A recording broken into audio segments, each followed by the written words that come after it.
তাকবীর, নারে রিসালাত, আহলে সুন্নাত ওয়াল জামাত হবিগঞ্জের পক্ষ থেকে, চরহামুয়ার পক্ষ থেকে সম্মানিত উপস্থিতি, তাহরিকে খতমে নবুয়ত হুজুরের প্রতিষ্ঠিত সংগঠন তাহরিকে খতমে নবুয়ত হবিগঞ্জ জেলা শাখার পক্ষ থেকে খতমে নবুয়ত নেতৃবৃন্দ হুজুরকে ফুল দিয়ে শুভেচ্ছা জানাবেন। হুজুরকে ফুল দিয়ে বরণ করে নেবেন তাহরিকে খতমে নবুয়ত হবিগঞ্জ জেলা কমিটি। বাংলাদেশে এক বুদ্ধিজীবীর শোচনীয় পরাজয়ে আরেক বুদ্ধিজীবী প্রশ্ন তুলেছে, আমার বয়স কম। আমি বলেছি, দেখো, ভেড়ার বাচ্চা 50 বছর বাঁচলো, ভেড়াই থাকবে। বাঘের বাচ্চা একদিন বয়স হলো, সেটা বাঘের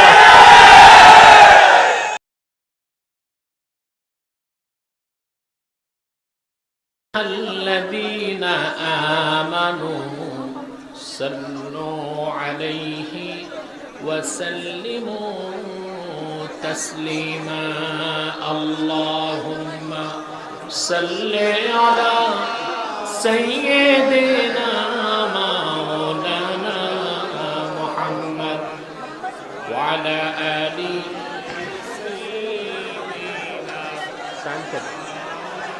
সময় কত? জবান খুলে পড়ুন, আল্লাহুম্মা সাল্লি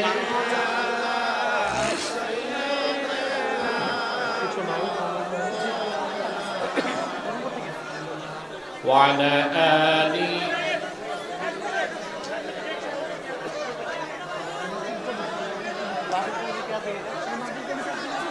ইউটিউবার তোমরা বসে যাও, মাহফিলে বিশৃঙ্খলা হচ্ছে।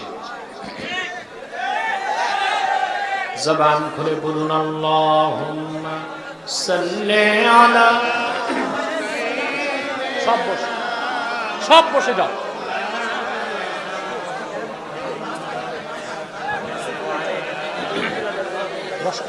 সব বসে, কেউ দাঁড়িয়ে থাকবে না।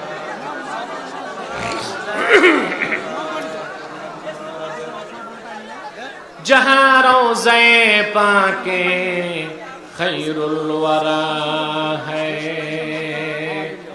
वो जन्नत नहीं है तो फिर और क्या है। अल्लाहुम्मा सल्ली अला मौलाना मुहम्मद व अला आली।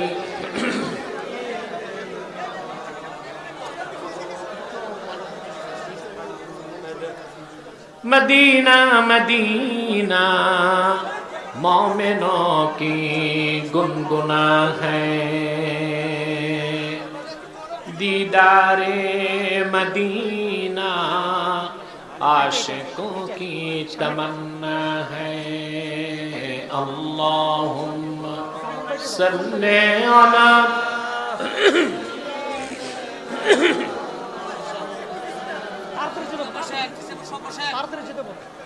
وعلى آل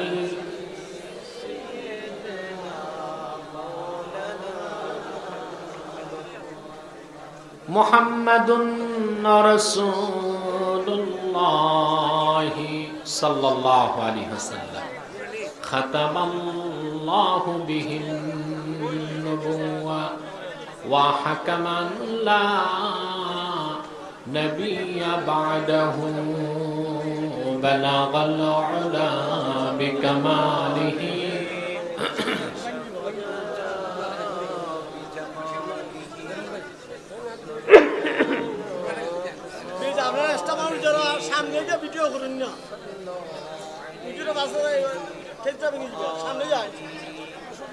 আমি তোমাদেরকে বসতে বলেছি।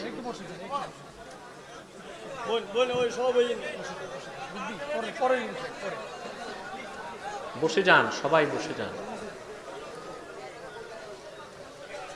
সম্মানিত সভাপতি, প্রধান অতিথি, হাজারাত উলামায়ে কেরাম,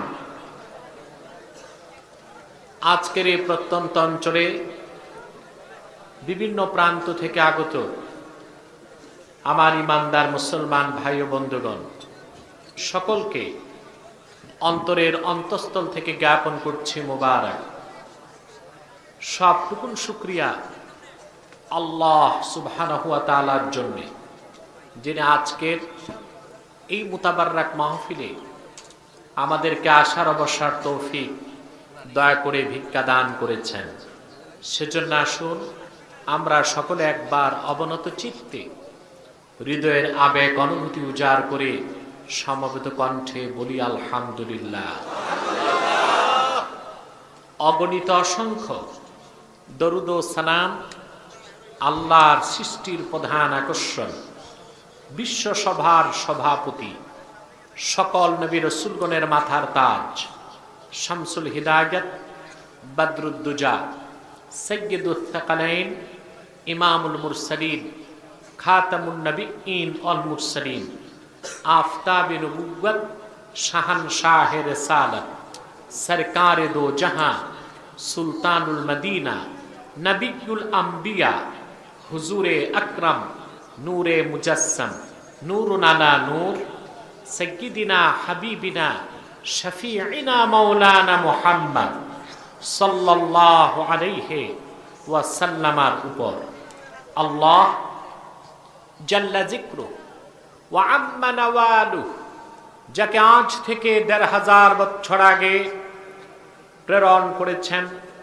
সর্বশ্রেষ্ঠ ও সর্বশেষ নবী ও রাসূল হিসেবে, যার পরে আজ পর্যন্ত পৃথিবীতে অবশ্যই কোনো প্রকার নবী কিংবা রাসূল অবশ্যই আসে নাই, অবশ্যই এখনো নাই, অবশ্যই কিয়ামত পর্যন্ত আসবে না। সম্মানিত সুধী, আপনারা সে সন্ধ্যা থেকে বক্তব্য শুনে আসতেছেন, আলহামদুলিল্লাহ। জবান খুলে বলেন আলহামদুলিল্লাহ। আমার আজকের আশা অনিশ্চিত ছিল। আপনারা দেখেছেন মিডিয়াতে আমি ট্রিটমেন্টে দেশের বাইরে ছিলাম, অনেকে দেখেছেন, জেনেছেন। তারপর এই অসুস্থতা নিয়ে আপনাদের এখানে আসাটা অনিশ্চিত ছিল। তারপরও আমি ওয়াদা করেছি বলে এসেছি। এসে আমাকে কমিটি বলেছিল মেন রোডের পাশেই মাহফিল, অন্তত ১২ কিলোমিটার ভিতরে এসেছি, ঠিক হবে না? তারপরে মাটির পথ, অত্যন্ত পথঘাট খারাপ অবস্থা। এতটা ভিতরে প্রোগ্রাম হলে আমি রাতে প্রোগ্রাম দিই না, দিনে করি। কথা বুঝতে পেরেছেন? মাহফিল কমিটিগুলোকে নসিহত করব, তোমাদের কথায় ও কাজে মিল রাখতে হবে। রাসূল করিম সাল্লাল্লাহু আলাইহি সাল্লাম বলেছেন, মান গাশশা ফালাইসা মিন্না, যে ব্যক্তি ধোঁকা দেয় সে আমার উম্মত নয়। আমরা যেন ভবিষ্যতে এই দিকটি লক্ষ্য রাখার চেষ্টা করি, বলুন আল্লাহুম্মা আমিন। সে যাই হোক, যত দুঃখ কষ্ট ক্লান্তি অবসাদ নিয়ে আমি এসেছি, আপনাদের উপস্থিতি আনন্দ আর আপনাদের এই আবেগ দেখে সব আমি ভুলে গিয়েছি, আলহামদুলিল্লাহ। এখন আমি খুব কম সময়ে কিছু কথা আপনাদেরকে শোনাবো। আমরা কেন মাহফিলে আসি, আমাদের উদ্দেশ্য কি, আমাদের লক্ষ্য কি, তা আমাদের বুঝতে হবে, ঠিক কিনা? আজকে আপনারা এখানে বিভিন্ন পীরের মুরিদ আছেন, বিভিন্ন মাসলাকের লোক আছেন। আমরা কোরআন সুন্নাহ থেকে মৌলিক কিছু কথা শুনবো, যে মূলে আমরা সবাই বিশ্বাসী, ঠিক কিনা?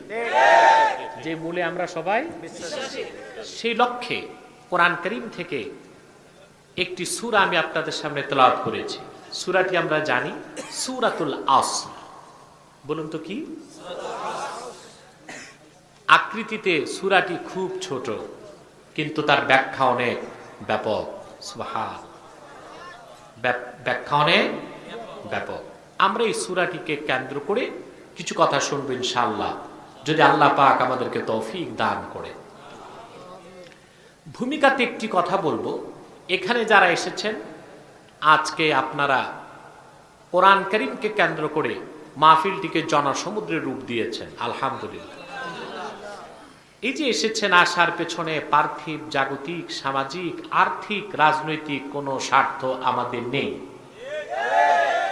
আমরা শুধু এসেছি আল্লাহ ও তার হাবিবের রেজামন্দি হাসিল করার জন্য, আহলে বাইতের মহাব্বতে অন্তরকে সিক্ত করার জন্য। ঠিক কিনা? অন্য কোনো উদ্দেশ্য আমাদের নেই। এই যে আপনারা বাড়িঘর থেকে এসেছেন, আরামের ঘুমকে হারাম করে কষ্ট করে বসে আছেন, প্রতি কদমে আল্লাহ তাআলা 10টি নেকি দান করেছে। আরেকটু জোরে বলেন সুবহানাল্লাহ। প্রতি কদমে কয়টি নেকি পেয়েছেন? আজকে আমাদের মধ্যে অনেক মানুষ আছে যাদের ধারণা কোরআন হাদিস যারা পড়ে, কোরআন হাদিস যারা পড়ায়, বিশেষ করে মাদ্রাসায় যাদের সম্পর্ক, তারা না খেয়ে থাকে, তারা হাত পেতে খায়। ঠিক কিনা? না, তারা না খেয়ে থাকে না, তারা সবচেয়ে পবিত্রটা খায়, সবচেয়ে পবিত্র জিনিসটা খায়। আর তোমরা যারা একটু বেশি খাও, ওটা পুরাটাই হারামযুক্ত। সুদ, ঘুষ, গরিবের রক্ত চোষা পয়সা, পরেরটা মেরে খাওয়া পয়সা। ঠিক কিনা? দ্বিতীয়, তোমরা মনে করো আলেম ওলামা হাত পেতে খায়। হ্যাঁ, তারা মাঝে মধ্যে চেয়ে খায়, যেখানে যায় মানুষ সম্মান করে, শুধু পোলাও, গোশত, কোরমা, রোস্ট আর ব্রোস্ট দেয়। প্রতিদিন খেতে তো আর ভালো লাগে না, তখন চাইতে হয় ভাই এগুলো ভালো লাগে না, একটু বাদ দেন। চেয়ে খায়। কিন্তু তোমরা কোনটা খাও আমরা জানি। তোমরা কলমকে অস্ত্র বানায়া, ফাইল ঠেকায়া, তারপর মানুষ থেকে খাও। ওটা খুব খারাপ খাওয়া। ঠিক কিনা? আলেম ওলামা চেয়ে খায়, ভালোটা খাইতে খাইতে আর ভালো লাগে না। ঠিক কিনা? এবার বুঝতে পেরেছেন? কিন্তু তোমরা যারা এই সমালোচনা করো, আলেম ওলামাকে অবমূল্যায়ন করো, তোমাদের জানা নাই আমার আল্লাহর কাছে আলেম ওলামা, তুলাবা এ এজামের মর্যাদা কত বেশি। ও তুমি চিন্তা করতে পারবা না। ওটা চিন্তা করার মন মস্তিষ্ক আল্লাহ তাআলা তোমাকে দেন নাই। কারণ তুমি তো তোমার 20 বছর আগের গ্রাউন্ড কি? চাষা ভুষা, ক্ষেত খামারে কাজ করতে, পড়াশোনা করে কোন রকম বিসিএস ক্যাডার হয়ে অফিসার হয়ে গেছে। এখন ধরাকে সরা জ্ঞান করো, জবান সংযত করে কথা বলো। পৃথিবীর ইতিহাস সাক্ষী দেয়, কোরআন কারীমের শিক্ষার্থী, আল্লাহর কোরআনের অনুসারীদেরকে, উলামায়ে কেরামকে অবমূল্যায়ন যারাই করেছে, আল্লাহর গজবে সেই জনপদ ধ্বংস হয়েছে।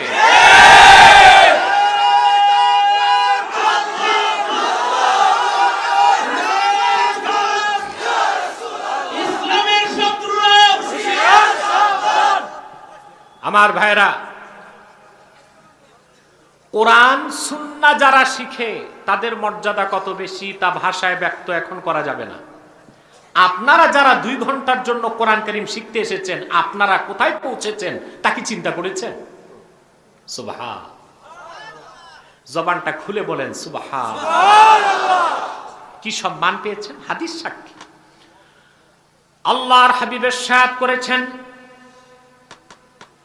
আমার উম্মতের মুমিন যখন কোরআন কারীম হাদিসের ইলম শিখার জন্য ঘর থেকে বের হয়ে যায়, ওয়া ইন্নাল মালাইকাতা লাতাদাউ আজনিহাতাহা রিদান লিতালিবিল ইলম। কোরআন হাদিস শিখার জন্য আল্লাহর মুমিন বান্দা যতক্ষণ হেঁটে বেড়ায়, ফেরেশতারা নূরের পাখা তাদের পদতলে গালিচা হিসেবে বিছিয়ে দেয়। আপনারা হেঁটে এসেছেন, ফেরেশতারা তাদের পাখাগুলো আপনাদের পদতলে সম্মান হিসেবে বিছিয়ে দিয়েছে। বলেন সুবহানাল্লাহ।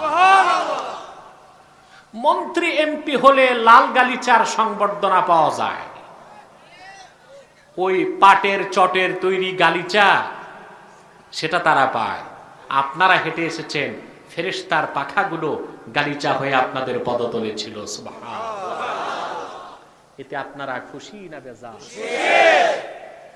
হেঁটে এসেছেন, প্রতি কদমে 10 নেকি পেয়েছেন। বসে আছেন, প্রতি শ্বাসে 10টি নেকি লেখা হচ্ছে। হযরত মোল্লা জিউন তিনি লেখেন, কোরআন হাদিস শোনার জন্য মুমিন যখন ঘর থেকে বের হয়ে যায়, আল্লাহ পাক তার আমলনামায় নফল হিজরতের সওয়াবটা লিখে দেন। বাড়ি যাবার আগে যদি মৃত্যু হয়ে যায়, শহীদের খাতায় তার নামটা তুলে দেন। বাড়ি থেকে যত দূর মৃত্যু হয় ততটুক জায়গা কবরে আল্লাহ পাক তার জন্য জান্নাতের গুলিস্তান বানিয়ে দিবে। খুশি আছেন? বেশি না কম? আমরা খুশি, মাবুদ খুশি, মাখলুকাত খুশি, কুল কায়নাত খুশি, ফেরেশতা কুল খুশি, সব খুশি।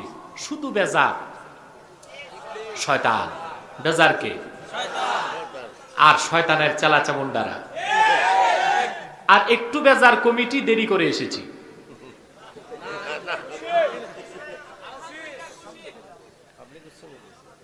জি, সম্মানিত সুধী, তো শয়তান বেজার, তার চালাচামুন্ডারা বেজার। শয়তানের সব চেষ্টা ব্যর্থতায় পর্যবসিত হয়েছে, একটা বাকি আছে। হাজার হাজার জনগণ একসাথে মুনাজাত করে গুনাহ মাফ করে বাড়ি যাবেন, এটা তো শয়তান চায় না। এই একটা চেষ্টায় আছে শয়তান। আমরা শয়তানকে সুযোগ দিব? আমরা নেক নিয়ত করে শয়তানের নাপাক গালে একটা চপেটা ঘাত করতে চাই। সবাই রাজি আছেন? আমরা নিয়ত করছি কিছুক্ষণ পরে আজকের মুনাজাত করে গুনাহ মাফ করে নিষ্পাপ বেহেশতি আল্লাহওয়ালা হয়ে বাড়ি যেতে চাই। কারা কারা হাত তুলে আল্লাহ তাআলাকে দেখা। নারে তাকবীর!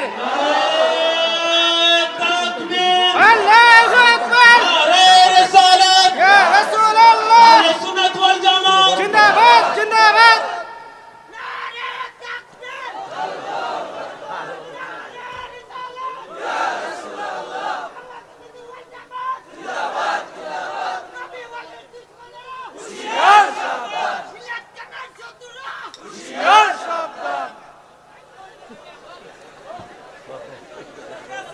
মাইক বন্ধ রাখো, মাইক বন্ধ রাখো। আর বেশি স্লোগান দরকার নাই। আমরা যা মুখে বলবো তার চেয়ে বেশি কাজে পরিণত করব, ঠিক না? আর তোমরা যদি বেশি জোরে স্লোগান দাও, যারা দুর্বল চিত্তের মানুষ হার্ট অ্যাটাক করে দুর্ঘটনার সম্ভাবনা আছে। আমি আরেকবার ওয়ার্নিং দিচ্ছি, স্টেজে যারা, তোমরা আমার ভাষা বুঝতেছো না, ইংলিশ বলবো না ফ্রান্স বলবো? সব সব প্রিয় ভাই বন্ধুগণ, আর দেরি নয়, সরাসরি মূল আলোচনায় প্রবেশ করছি। আমার সঙ্গে আপনারাও পড়ুন। আউযু বিল্লাহি মিনাশ শাইতানির রাজীম। বিসমিল্লাহির রাহমানির রাহিম। ওয়াল আসরি ইন্নাল ইনসানা লাফি খুসর إلا الذين آمنوا وعملوا الصالحات وتواصوا بالحق وتواصوا بالصبر صدق الله العظيم قرون صدق الله العظيم وصدق رسوله النبي الكريم ونحن على ذلك من الشاهدين والشاكرين والحمد لله رب العالمين। সূরাটি শুরুতেই আল্লাহ পাক কসম করেছেন ওয়াল আসর, শপথ আসরের। শপথ আসর চিনেন? বলুন তো কখন? জোহরের পর আসে আসরের সময়।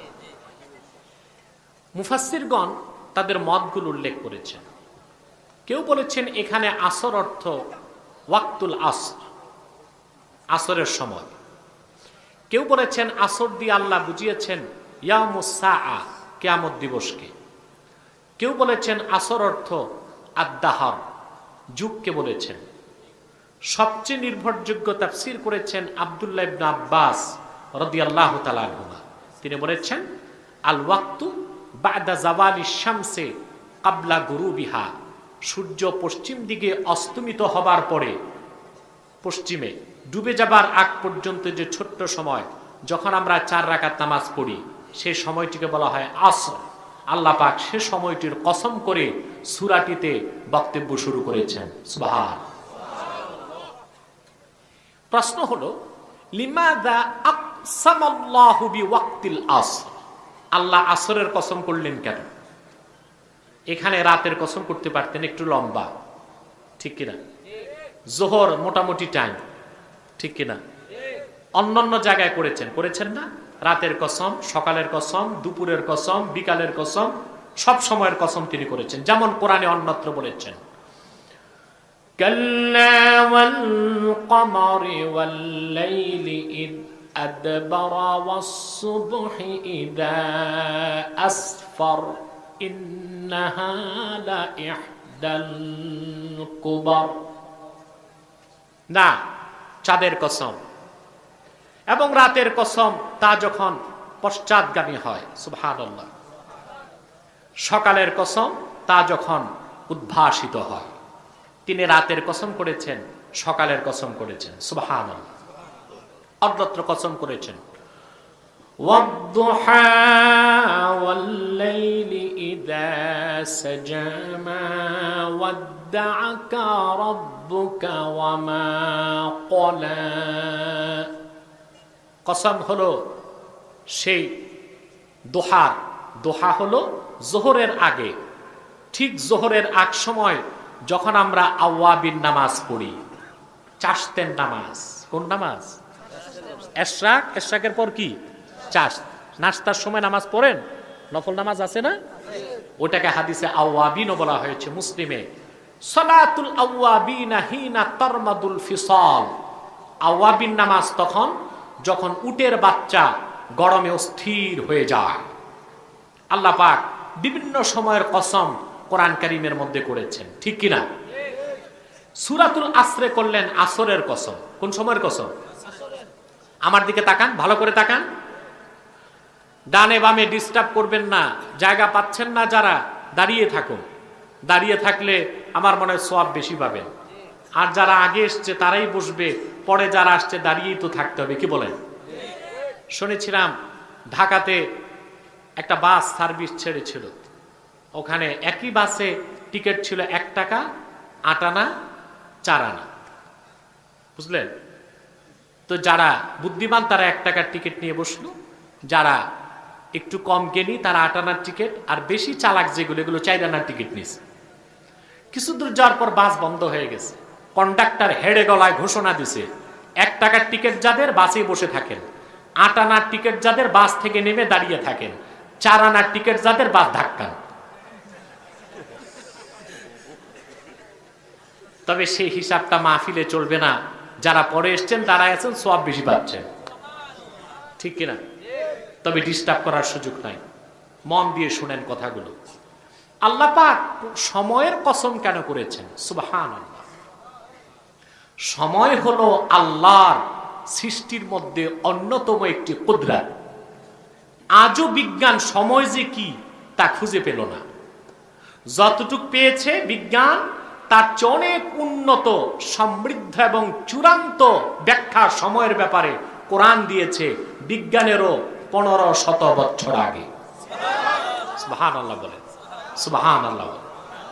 যেমন সময়ের ব্যাপারে আলবার্ট আইনস্টাইন নাম শুনেছেন? কথা বলেন।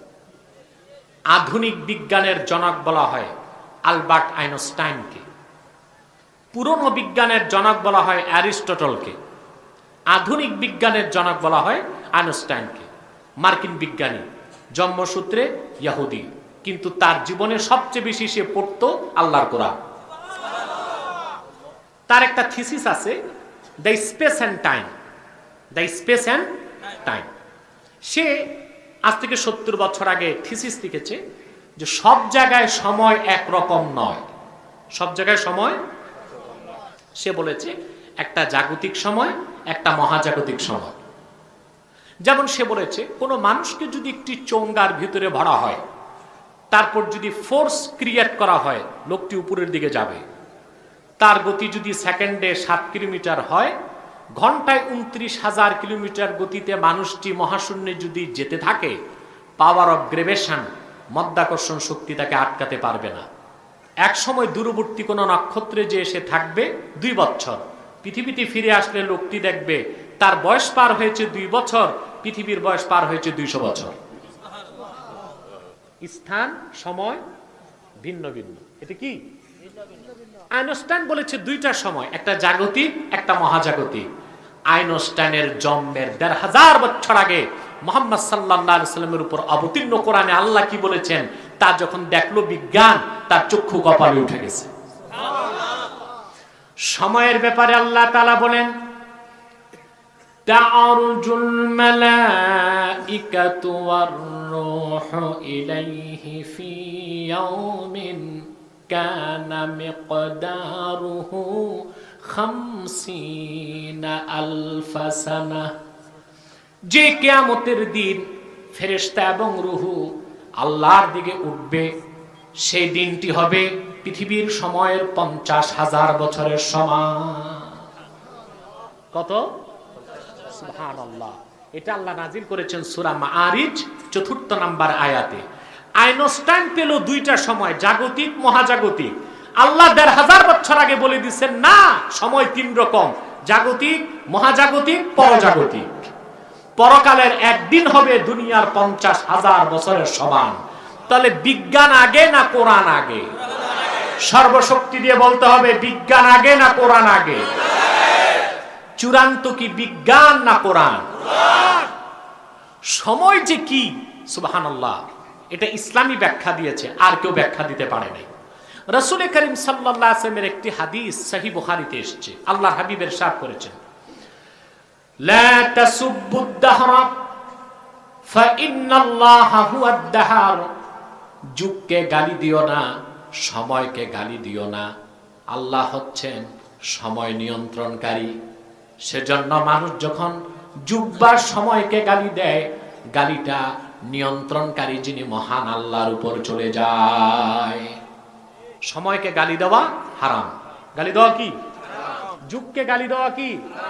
হারাম। যেমন আমরা অনেক সময় বলি সময়টা ভালো না, কালটা ভালো না। আমি বলি কাল ভালো, চাল ভালো না। কাল কি? চাল। সময় ভালো, কিন্তু আমাদের স্বভাব খারাপ, ঠিক কিনা বলে? সময়কে গালি দেওয়া যাবে না। তাহলে সময় হচ্ছে আল্লাহর অন্যতম নিদর্শন বা কুদরত। এই জন্য আল্লাহ পাক সময়ের কসম কোরআনে করেছেন। আর বিশেষ করে সূরাতুল আসরে আসরের কসম করেছেন, যা সবচেয়ে কম সময়, ঠিক কিনা? কেন? মুফাসসিরগণ জবাব দিয়েছেন। কথা শুনতেছেন? মুফাসসিরগণ জবাব দিয়েছেন আল্লাহ রাব্বুল আলামিন সূরাতুল আসরে বান্দার চোখের পর্দা সরায় দেবার জন্য আসরের কসম করলেন, রে বান্দা, সূর্যটা পশ্চিম দিকে ঢলে যাবার পরে ডুবে যেতে যেমন সময় লাগে না, এই পৃথিবীতে তোমার জন্মের পরে তোমার জীবন নামের সূর্যটা ডুবে যেত তেমনি সময় লাগবে না। মানুষের দৃষ্টি তিনি আকর্ষণ করলেন, তোমার সময় খুব কম, আমি তোমাকে 4টা কাজ দিয়েছি। সুবহানাল্লাহ বলে। কয়টা কাজ? কর্মসূচি কয়টা? 4টা। আল্লাহ 4টা দফা দিবেন মানুষকে। কয়টা? আমাদের দফার শেষ নাই। এক এক দলের এক এক দফা, 10 দফা, 8 দফা, 20 দফা, দফায় দফায় জীবন রফা, ঠিক কিনা বলে? কিন্তু আল্লাহ তাআলা দফা দিবেন কয়টা? জোরে বলেন, 4টা। মাইকের আওয়াজ বোঝা যাচ্ছে তো? তোমরা মাতো না কেন? বোঝা যাচ্ছে? আল্লাহ তাআলা কর্মসূচি কয়টা দিচ্ছেন? সময় কম, সময় কম। পরীক্ষার সময় আপনাকে সময় দেওয়া হয় 3 ঘন্টা। কয় ঘন্টা? জোরে বলেন। লিখতে হবে আপনাকে, প্রচুর পরিমাণ লিখতে হবে, ঠিক কিনা? ঠিক মতো লিখতে পারলে আপনি পাস করবেন, আর এই সময়টিতে যদি লিখতে না পারেন আপনি ফেল করবেন, ঠিক কিনা? আল্লাহ পাক আমাদেরকে সময় দিয়েছেন কম সময়। একটা কচ্ছপ বাঁচে 250 বছর, আর একটা মানুষ বাঁচে 70-80 বছর। আমার তো মনে হয় না গোটা হবিগঞ্জে 100 বছর বয়সের 10টা লোক দূরবীন দিয়ে খুঁজে পাবেন। আছে 100? পাবেন না, 10টা লোক খুঁজে পাবেন না। আমরা বয়স পাই 70 বছর, 80 বছর, অথচ কচ্ছপ বাচ্চা কত বছর? কথা বলেন। আপনারা গুইসাপ দেখছেন? কথা বলেন। এই গুইসাপ বাঁচে 750 বছর। কত বছর? 750 বছর। গুইসাপ পানিতে থাকে, এটা খাওয়া হারাম। এটা খাওয়া কি? বুখারীতে হাদিস এসেছে, আল্লাহ রাসূল সাল্লাল্লাহু আলাইহি ওয়াসাল্লাম ইরশাদ করেছেন, বুখারীর হাদিস, নাহা রাসূলুল্লাহ সাল্লাল্লাহু আলাইহি ওয়াসাল্লাম আন আকলি দুব্বে। আল্লাহ রাসূল সাল্লাল্লাহু আলাইহি ওয়াসাল্লাম গুইসাপ খেতে নিষেধ করেছেন। আজকে কিছু মৌলবি ফতোয়া দিচ্ছে পানিতে যা আছে সব খাওয়া যায়, সাপ, কাকড়া, ব্যাঙ সব খাওয়া যায়। তাহলে দেখা যাচ্ছে হাদিস একটা পড়লে হবে না, সবটা পড়তে হবে। স্পষ্ট হাদিসে এসেছে গুইসাপ খাওয়া কি? নিষেধ। তাহলে পানিতে যা আছে সবই যদি খাইতে হয়, তাহলে গুইসাপ, কুমির, কেঁচো, তারপরে সাপ, কচ্ছপ, কাকড়া সবই খাইতে হয়, ঠিক কিনা? আমার মনে হয় মৌলভী সাহেবরা চাইনিজদের সাথে চুক্তিবদ্ধ হয়েছে, কারণ চায়নারা এমন কিছু নাই যে বাদ দেয়, সব খায়। তাদের সাথে তাদের একটা কানেক্টিভিটি খুঁজে পাওয়া যেতে পারে। বলছিলাম গুইসাপের কথা। এই গুইসাপ বাঁচে 750 বছর, থাকে পানিতে, কিন্তু পানি মুখে পান করে না। সুবহানাল্লাহ বলবেন। গুইসাপ পানি মুখে পান করে না, এটা হাদিসের ব্যাখ্যা গ্রন্থে আমি পেয়েছি। সে মুখে পানি পান করে না, শুধু 35 বছর পর 1 ফোঁটা পেশাব করে। আমি চিন্তা করলাম পানি ছাড়া বাঁচে কেমন করে, চিন্তা করে পেয়েছি। আল্লাহ তাআলা পানি তৈরি করেছেন H2O, হাইড্রোজেনের 2 অণু, অক্সিজেনের 1 অণু দিয়ে আল্লাহ তাআলা পানি তৈরি করছেন। এখানে ফিজিক্স কেমিস্ট্রির ছাত্র আছেন না আপনারা? পদার্থ রসায়ন পড়েছেন, আছেন তো? আমি তো এই ফিজিক্স কেমিস্ট পড়েছি 25-26 বছর আগে, সব তো মনে নাই। কথা মিলতেছে আমার? কথা বলেন। তোমরা যদি না মাতো আমি তো ভাববো ঘুমাচ্ছ। H2O, হাইড্রোজেনের 2 অণু, অক্সিজেনের 1 অণু দিয়ে আল্লাহ কি বানাইছেন? পানি। তো গুইসাপ পানি খায় না ঠিক, বাতাস তো নেয়। সে তার পেটের মধ্যে হাইড্রোজেন আর অক্সিজেনকে মিক্স করে তার প্রয়োজনীয় পানিটা বানায় নেয়। সুবহান সুবহান। এটা বাঁচে কত বছর? আর মানুষ বাঁচে? তাহলে বোঝা যায় বয়স বেশি হইলে বড় জ্ঞানী হওয়া যায় না। বাংলাদেশে এক বুদ্ধিজীবীর শোচনীয় পরাজয়ে আরেক বুদ্ধিজীবী প্রশ্ন তুলেছে আমার বয়স কম। আমি বলেছি দেখো, ভেড়ার বাচ্চা 50 বছর বাঁচলো, ভেড়াই থাকবে। বাঘের বাচ্চা একদিন বয়স হলো, সেটা বাঘের বাচ্চা।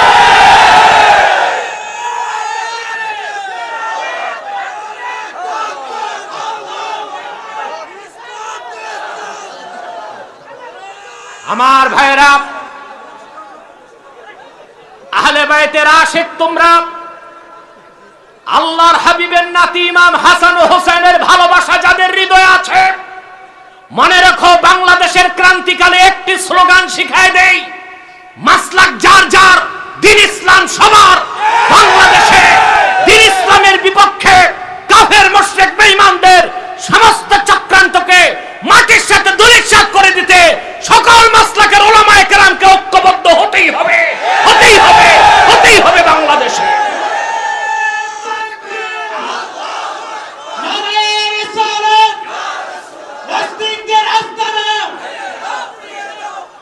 আমার ভাই ও বন্ধুগণ, ইসলামের না, এটা রাজনীতি না, বসে, কোন রাজনীতি না।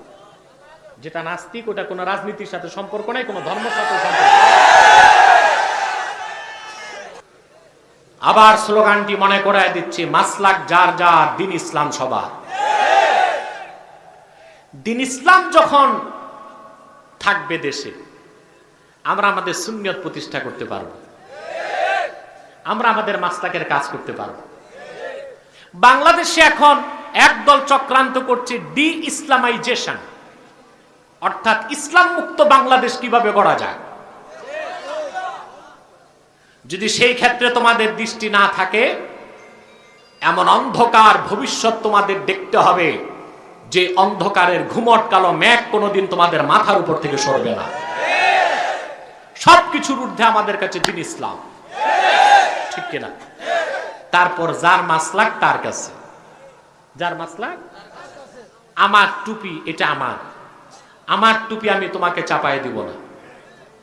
তোমার টুপি তোমার টুপি আমাকে পড়তে তুমি বাধ্য করো না, ঠিক কিনা?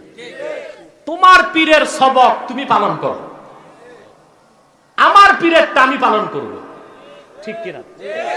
যদি মৌলিক ক্ষেত্র থেকে দৃষ্টি সরিয়ে মাসলাক নিয়ে দ্বন্দ্ব সংঘাত বাউন্ডারি ক্রস করে, তাহলে ইসলামের শত্রুরা হচ্ছে বিষাক্ত নখরদারি শকুন। তারা সুযোগ পেলে আমাদের সকল মাসলাকের আলেমদের গোশত খুবলে খুবলে খাবে। মনে থাকবে কথা? অবস্থা বুঝে ব্যবস্থা নিবা, অবস্থা বুঝে। এই চরম সত্য কথা বুঝাতে না পারার কারণে কিছু বন্ধু, আলেম বন্ধু আমারে ফতুয়া দিছে আমি গোলাপি ওহাবি।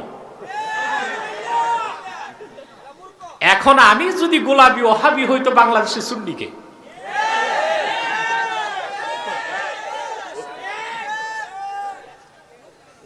ভাইরা বুঝার চেষ্টা করো, দেশে যখন দিন ইসলাম প্রতিষ্ঠিত হবে, সবার মাসলাক ঠিক থাকবে, সবার পীর ভালো থাকবে, সবার লোকজন ভালো থাকবে, ঠিক কিনা? সবার মাথায় টুপি থাকবে, দাড়ি থাকবে। দিন ইসলাম যদি না থাকে, দাড়িও থাকবে না, টুপিও থাকবে না।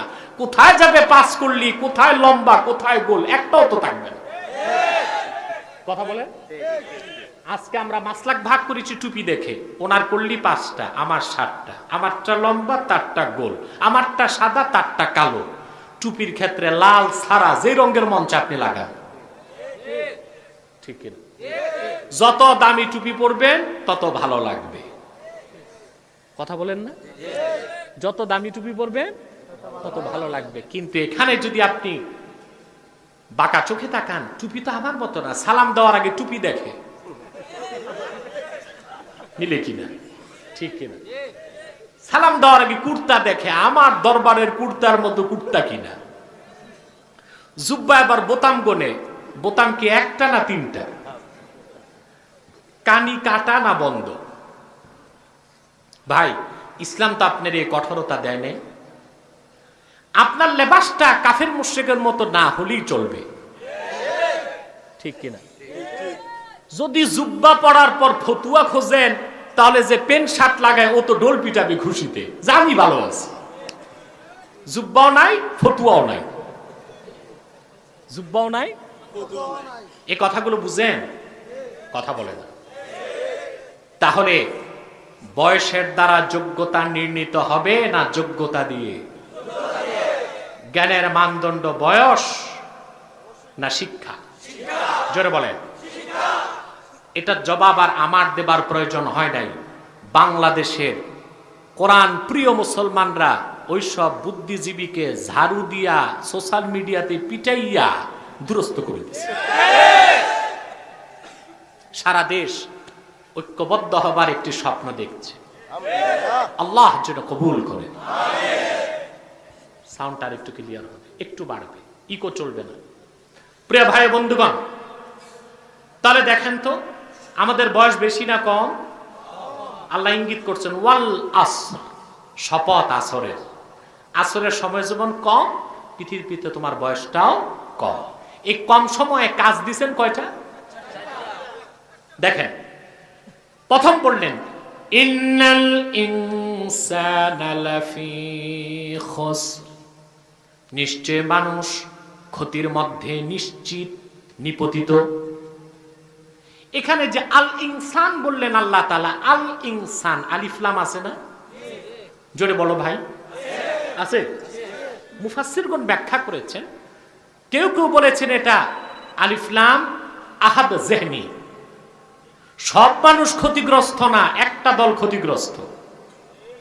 12 থেকে 14টি তাফসিরের মধ্যে আমি দেখেছি রুহুল মাআনিতে, এটা হানাফিদের তাফসীর, মাহমুদ আলুসি রাহমাতুল্লাহ তিনি বলেছেন আমরা এটাকে আলিফ লাম লিল জিন্স ধরতে পারি, অর্থাৎ সব মানুষ ক্ষতিগ্রস্ত। এটার ব্যাখ্যা খুব সুন্দর, প্রত্যেকটি মানুষই ক্ষতিগ্রস্ত, তবে মুমিনের ক্ষতি আর কাফেরের ক্ষতি এক না, পার্থক্য আছে। মুমিনের ক্ষতি আর কাফেরের ক্ষতি কি রকম? আমি একটা উদাহরণ দিব। আপনার কাছে 10 লাখ টাকা পুঁজি, কত লাখ? ব্যবসা করে আপনার তো ব্যবসা ভুলে যাচ্ছেন, সুদ খাইতে খাইতে ব্যবসা ভুলে যাচ্ছে মানুষ। সুদ এত খাচ্ছে মানুষ, সুদ, ব্যবসার কথা এখন আর মনে নেই। সুদের নাম হইছে ব্যবসা, এটার নাম লভ্যাংশ, এটার নাম ইন্টারেস্ট, এটার নাম বিজনেস, ঠিক কিনা বলেন? সুদ জঘন্যতম হারাম, এটা ব্যবসা নয়, সুদ হলো অভিশাপ। সুদ কি? জোরে বলেন, সুদ কি? অভিশাপ। প্রিয় ভাই বন্ধুগণ, 10 লাখ টাকা আপনার পুঁজি, মাসে আসে প্রতিদিন 1000 টাকা, মাস শেষে আপনার লাভ আসে 30,000 টাকা। কত? আল্লাহ না করুন ঘটনা চক্রে 3 দিন হরতাল হইল, আপনার আবার বললেন না আমি হরতাল মনে দিচ্ছি আপনাদেরকে, মনে করেন হইল। হরতাল মানি যে জিনিস সব জিনিসের তাল নষ্ট করে, তার নাম হরতাল।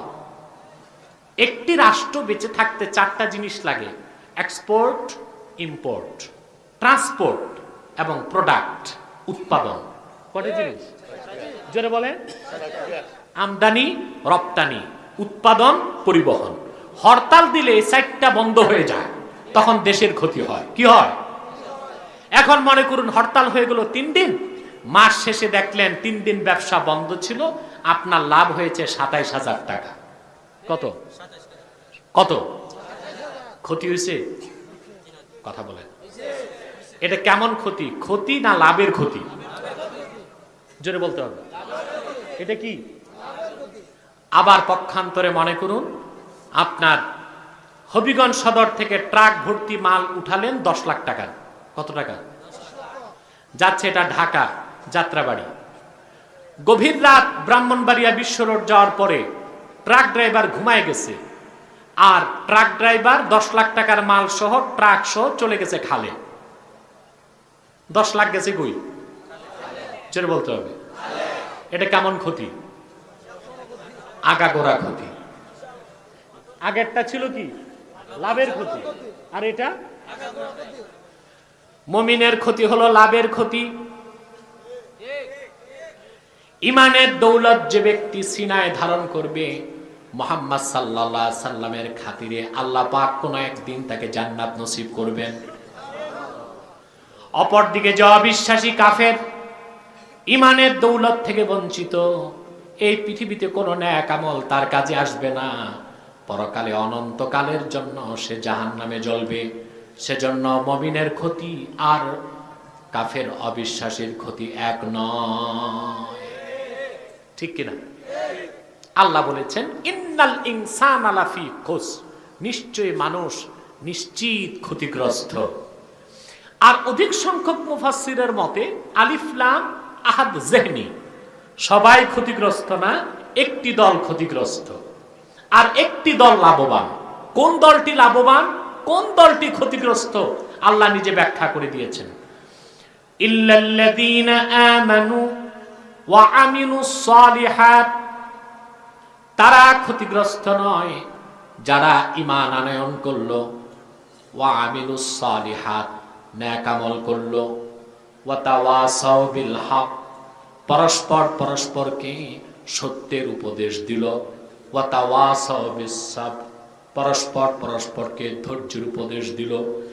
এই 4টি এজেন্ডা, এই 4টি কর্মসূচি যারা পৃথিবীতে পুরাপুরি আদায় করে আল্লাহর সাক্ষাৎ করবে, তাদের কোনো চিন্তা নাই, দুনিয়ার জীবনটা হবে কল্যাণময়, মৃত্যু হবে আরামের সাথে, কবর হবে জান্নাতের বাগান, হাসর ময়দানে তাকে কষ্ট করতে হবে না, বিদ্যুৎ গতিতে পুল সিরাত পার হবে, সে ব্যক্তি মৃত্যুর পর আল্লাহর জান্নাতের মেহমান হয়ে যাবে। তাহলে আমাদের কাজ কয়টা? জোরে বলতে হবে। প্রথম কি? ঈমান। প্রথম কি? সর্বশক্তি দিয়ে বলেন, প্রথম কি? ঈমান। প্রথম কি? ঈমান। সুবহানাল্লাহ। ঈমান যে কি আমি যদি বুঝাতে যাই সারা রাত পার হয়ে যাবে, বোঝানো যাবে না। আবার একটি কথায় আমি আপনাকে ঈমানের সংজ্ঞা দিতে পারি। ইমাম আজম আবু হানিফা রাহমাতুল্লাহ লিখেছেন, ঈমান হলো মুজাররাদু তাসদীকিন নবী মুহাম্মদ সাল্লাল্লাহু আলাইহি সাল্লাম, শুধু মুহাম্মদ সাল্লাল্লাহু আলাইহি সাল্লামকে বিশ্বাস করার নাম হলো ঈমান। একটু জোরে বলেন সুবহানাল্লাহ। তাহলে কি বোঝা যায়? আমাদের দেশে একদল ভাই অপপ্রচার করে যে কালেমা শুধু লা ইলাহা ইল্লাল্লাহ। আমি বলবো কিয়ামত তক লা ইলাহা ইল্লাল্লাহ উচ্চারণ করলে মুসলমান হওয়া যাবে না। কিন্তু একবার যদি কেউ বলে আশহাদু আন্না মুহাম্মাদার রাসূলুল্লাহ, নিশ্চয়ই মুহাম্মদ সাল্লাল্লাহু আলাইহি ওয়াসাল্লাম আল্লাহর রাসূল, সে মুসলমান হয়ে যাবে। কারণ যে ব্যক্তি আল্লাহর হাবিবের রিসালাতকে বিশ্বাস করবে সে তো 30 পারা কোরআনকে বিশ্বাস করবে। যে ব্যক্তি 30 পারা কোরআনকে বিশ্বাস করবে সে আল্লাহর তাওহীদকে বিশ্বাস করলো, ঠিক কিনা বলেন? আখিরাতকে বিশ্বাস করলো, ইবাদতকে বিশ্বাস করলো, গোটা কোরআনকে বিশ্বাস করে নিল। তার মানে শুধুমাত্র আল্লাহর হাবিব মুহাম্মদ সাল্লাল্লাহু আলাইহি সাল্লামের রিসালাতকে বিশ্বাস করার সঙ্গে সঙ্গে আল্লাহ পাক মুমিনের অন্তরে ঈমানের 72টি শাখা গেঁথে দিবে। আল্লাহর কোরআনের শুরু থেকে শেষ পর্যন্ত প্রতিটি বাক্যের, প্রতিটি শব্দের, প্রতিটি অক্ষর বিনা প্রশ্নে চোখ বন্ধ করে বিশ্বাস করার নাম হলো ঈমান। বলেন সুবহানাল্লাহ। এই ঈমান যার নাই সে সবচেয়ে ক্ষতিগ্রস্ত। তার কোনো নেক আমল, নামাজ, রোজা, হজ, যাকাত কিছুই কবুল হবে না। যার ঈমান নাই, এই খামোশ! ছোট ছোট কিছু বাচ্চা আছে, এদের সুযোগ দেন। এরা এত রাত যে বসে আছে এটাই অনেক বেশি। এদেরকে যদি সুযোগ না দেন তো এরা ইয়াজুজ মাজুজের কাজ শুরু করবে। না, এদেরকে বাচ্চা যদি খেপে যায় তো শয়তানও তার কাছে আসে না। কথা বুঝতে পারছি? আমি শুনেছি শয়তান একবার ঘোড়ার সুরত ধরছে। কিছু বাচ্চা মাঠে খেলাধুলা করতেছে, শয়তান সুরত ধরছে কিসের? ঘোড়া। বাচ্চারা ঘোড়া পাইয়া তো মহা খুশি। এটা তো ঘোড়া না, শয়তান। এটা কি? কয়েকটা বাচ্চা উঠছে ঘোড়ার পিঠে, কেউ জায়গা পায় না ঘোড়ার লেজে, আরেক বাচ্চা জায়গা পায় না, বাঁশ একটা পিছনে দিয়ে তারপর ঝুলা শুরু করছে। শয়তান বলে যে না, সবার কাছে যাওয়া যাবে, বাচ্চাদের কাছে যাওয়া যাবে না, এরা আমার চেয়ে অ্যাডভান্স। প্রিয় ভাই বন্ধুগণ, তাহলে ক্ষতি থেকে বাঁচার জন্য, পরকালের মুক্তির জন্য আল্লাহ কয়টা জিনিস দিয়েছেন? প্রথম কি? ঈমান। আর ঈমান কি? মুহাম্মদ সাল্লাল্লাহু আলাইহি সাল্লামের রিসালাতকে বিশ্বাস করার নাম হলো ঈমান। বলেন সুবহান। তারপর ঈমানের ব্যাপক ব্যাখ্যা আছে, আমরা সেই দিক যাচ্ছি না। এই ঈমান হচ্ছে মূল জিনিস। ঈমান অন্তরে থাকলে নামাজ, রোজা, হজ, যাকাত সব কিছু কবুল হবে। আর ঈমান ছাড়া কোন একটি ইবাদত আল্লাহ তাআলা কবুল করবেন না। ঈমানের মর্যাদা কত বেশি তার একটি ছোট্ট দৃষ্টান্ত দিচ্ছি আমি। আবু দাউদ শরীফের হাদিস। মদিনাতুল মুনাওয়ারাতে রাসূল করিম সাল্লাল্লাহু আলাইহি সাল্লামের কাছে মুসলমানগণের সাথে ইহুদি ধর্মের লোক আসতো। কারণ ইহুদিরা মনে প্রাণে জানতো মুহাম্মদ সাল্লাল্লাহু আলাইহি সাল্লাম আল্লাহর রাসূল। সুবহানাল্লাহ। এটা সকল ইহুদিরা জানতো, কিন্তু সবার পক্ষে ঈমান আনা সম্ভব হয় না। আমি আরো দুটো দৃষ্টান্ত দিচ্ছি। সহিহ আল বুখারীতে এসেছে 2য় খণ্ডে। আমাদের আম্মা জানগণের মধ্যে একজন আম্মা জান ছিলেন হযরতে সাফিয়া। নাম শুনছেন? সাফিয়া বিনতু হুয়াই ইবনে আখতাব। ইহুদি বড় নেতা হুয়াই বিন আখতাবের মেয়ে ছিল হযরত সাফিয়া। ওনাদের বাড়িঘর ছিল খায়বারে। খায়বার হচ্ছে মদিনা মুনাওয়ারা থেকে 170 কিলোমিটার দূরে। আমি সেখানে গিয়েছিলাম। ইহুদিরা 1500 বছর আগে পাথর দিয়ে যে তাদের কেল্লা তৈরি করেছিল সেটাও আমি দেখেছি। আল্লাহ রাসূল সাল্লাল্লাহু আলাইহি সাল্লাম খায়বার যখন বিজয় করলেন, হাজরা সাফিয়ার পিতা মাতা সব যুদ্ধে নিহত হলো। হাজরা সাফিয়া তিনি বন্দী হলেন, তার মা নিহত হন নাই, বাবা নিহত হয়েছিলেন। হাজরা সাফিয়া বন্দী হলেন, আল্লাহ রাসূল সাল্লাল্লাহু আলাইহি ওয়াসাল্লাম থেকে আজাদ করলেন। হাজরা সাফিয়া নিজে আল্লাহ রাসূলকে আবেদন করলেন, আমি হযরত হারুনের বংশধর, আমি অন্য কারো কাছে থাকতে চাই না, আপনার কদমে আপনি আমাকে জায়গা দিবেন। আল্লাহ রাসূল তাকে আজাদ করলেন, তাকে বিয়ে করলেন, নিকাহ করলেন। আল্লাহর হাবিবের কাছে আসার পর আল্লাহর হাবিব দেখলেন হাজরা সাফিয়ার গালে 5 আঙ্গুলের দাগ। আল্লাহর হাবিব বললেন, তোমাকে এত জোরে থাপ্পড় কে দিয়েছে যে 5 আঙ্গুলের দাগ লেগে আছে?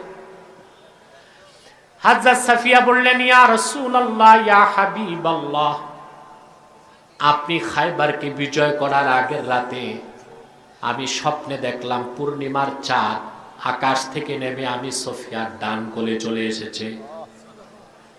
যখন আমি আমার স্বামীকে এই স্বপ্নের কথা বললাম, সে সর্বশক্তি দিয়ে আমার গালে থাপ্পড় দিয়ে বলল, বুঝতে পেরেছি তুমি মুহাম্মদ সাল্লাল্লাহু আলাইহি ওয়াসাল্লামের স্ত্রী হয়ে যাবা। সুবহানাল্লাহ বলবেন না? পূর্ণিমার চাঁদ যে কে বুঝতে পেরেছিল। সুবহানাল্লাহ। হযরত সাফিয়া বলেন, আমি দেখলাম পূর্ণিমার চাঁদ আমার ডান কোলে চলে এসেছে। আমার ইহুদি স্বামীর কাছে বলার পর সে থাপ্পড় দিয়ে বলল, বুঝতে পেরেছি তুমি মুহাম্মদ সাল্লাল্লাহু আলাইহি ওয়াসাল্লামের স্ত্রী হয়ে যাও। তা আল্লাহ রাসূলকে চিনতো তারা? কথা বলেন, চিনতো? হাজরাত সাফিয়ার বাবা ছিল হুয়াই বিন আখতাব। মক্কা থেকে রাসূল করিম সাল্লাল্লাহু আলাইহি সাল্লাম হিজরত করে যখন মদিনাতুল মুনাওয়ারাতে গেলেন, হাজরাত সাফিয়ার বাবা আর চাচা দুইজন গেলেন আল্লাহ রাসূলকে দেখতে। রাসূলুল্লাহকে দেখে যখন খায়বার ফেরত গেলেন, হাজরাত সাফিয়া বলেন, আমি দেখলাম বাবার মুখটাও কালো, চাচার মুখটাও কালো। একজন আরেকজনকে কানে কানে কি যেন বলে, আমাকে শুনতে দেয় না। আমি কান পেতে শুনলাম আমার বাবা চাচাকে জিজ্ঞেস করতেছে, হুয়া হুয়া। সুবহানাল্লাহ। আরেকটু জোরে সুবহানাল্লাহ। হুয়া হুয়া। যাকে দেখে আসলাম মদিনা মুনাওয়ারায় তিনি তো মুহাম্মদ সাল্লাল্লাহু আলাইহি সাল্লাম, ওনার কথাই তো আমাদের তাওরাতে এসেছে, তাহলে উনি কি তিনি? আমার চাচা জবাব দিল, মুসার মালিক আল্লাহর কসম, তাওরাতে যার কথা বলা হয়েছে ইনি সেই মুহাম্মদ সাল্লাল্লাহু আলাইহি ওয়াসাল্লাম। চাচা জিজ্ঞেস করলেন, বাবা জিজ্ঞেস করলো চাচাকে, আমাদের এখন করণীয় কি? ঈমান আনবো না বিরোধিতা করব? আমার চাচাকে বাবা জবাব দিল, ঈমান আনবো না, বিরোধিতা করার সিদ্ধান্ত নিলাম। রাসূলুল্লাহকে চিনতো তারা?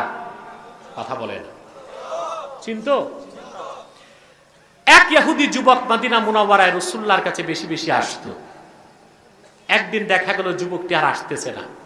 আল্লাহ রাসূল সাল্লাল্লাহু আলাইহি ওয়াসাল্লাম সাহাবা একরামকে জিজ্ঞেস করলেন, যুবকটি কোথায়? সাহাবা একরাম বললেন, যুবকটি অসুস্থ হয়ে গেছে, মনে হয় আর আপনার কাছে আসতে পারবে না। রাহমাতুল লিল আলামিন নবিকুল সম্রাট মুহাম্মদ সাল্লাল্লাহু আলাইহি ওয়াসাল্লাম সাহাবা একরামকে বললেন, সাহাবীরা চলো যুবকটিকে আমরা তার বাড়িতে যেয়ে দেখে আসি। মানবতা আর মানবাধিকার পৃথিবীর কোন ধর্মতন্ত্র মন্ত্র শিখায় নাই, তা শিখিয়েছেন বিশ্ব মানবতার মুক্তির দূত নবী কুল সম্রাট মুহাম্মদ সাল্লাল্লাহু আলাইহি সাল্লাম। ঠিক কিনা বলে? ইহুদি যুবককে দেখার জন্য রাসূল করিম সাল্লাল্লাহু আলাইহি সাল্লাম তার বাড়িতে গেলেন। যুবক ইহুদি রাসূলুল্লাহকে দেখেই শোয়ার থেকে বসে গেল, তার চোখ থেকে পানি ঝরছে। আল্লাহর হাবিব সাল্লাল্লাহু আলাইহি সাল্লাম যুবকটিকে লক্ষ্য করে বললেন, যুবক তুমি অনেক বেশি আমার খেদমতে গিয়েছো, আমার কথাগুলো মনোযোগ দিয়ে শুনেছো, আমাকে মহব্বত করেছো, কিন্তু মনে রেখো কাল কিয়ামতের দিন আমি রসুল তোমার কোনো উপকার করব না। রাসূলুল্লাহ তাকে পরোক্ষভাবে ঈমানের দাওয়াত দিলেন, ঠিক কিনা বলেন?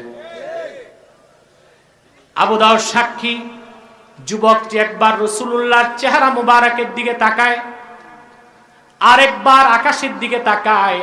মৃত্যুর সময় চলে এসেছে, মালাকুল মউত নেমে আসে কিনা আরেকবার তার ইহুদি পিতার দিকে তাকায়। যুবকের বাপ ইহুদি যুবককে ডেকে বলল, আমার কলিজার টুকরা সন্তান, আমার দিকে তাকাবার দরকার নাই, আকাশের দিকে তাকাবার দরকার নাই। আতে আবুল কাসেম মুহাম্মদ সাল্লাল্লাহু আলাইহি সাল্লাম, তুমি দেরি করো না, আল্লাহর হাবিব মুহাম্মদ সাল্লাল্লাহু আলাইহি ওয়াসাল্লামের কাছে মুসলমান হয়ে যাও। যুবকটি বলল, হাতি ইয়াদাক উবাইউকা ইয়া রাসূলুল্লাহ, হে রাসূল আপনার নূরের হাতটা বাড়িয়ে দিন, আমি মুসলমান হয়ে যাব। আল্লাহর হাবিব সাল্লাল্লাহু আলাইহি ওয়াসাল্লাম নূরময় হাতটি বাড়িয়ে দিলেন। সেই হাতে হাত রেখে ইহুদি যুবক মুসলমান হয়ে গেল। সাহাবায়ে কেরামকে নিয়ে আল্লাহর হাবিব সাল্লাল্লাহু আলাইহি সাল্লাম মসজিদ নববীতে আসার সঙ্গে সঙ্গে চলে আসলো, এই মাত্র যে ইহুদি ইসলাম কবুল করেছে সে আর দুনিয়ায় বেঁচে নাই, মৃত্যুবরণ করে আল্লাহর সাক্ষাতে চলে গিয়েছে।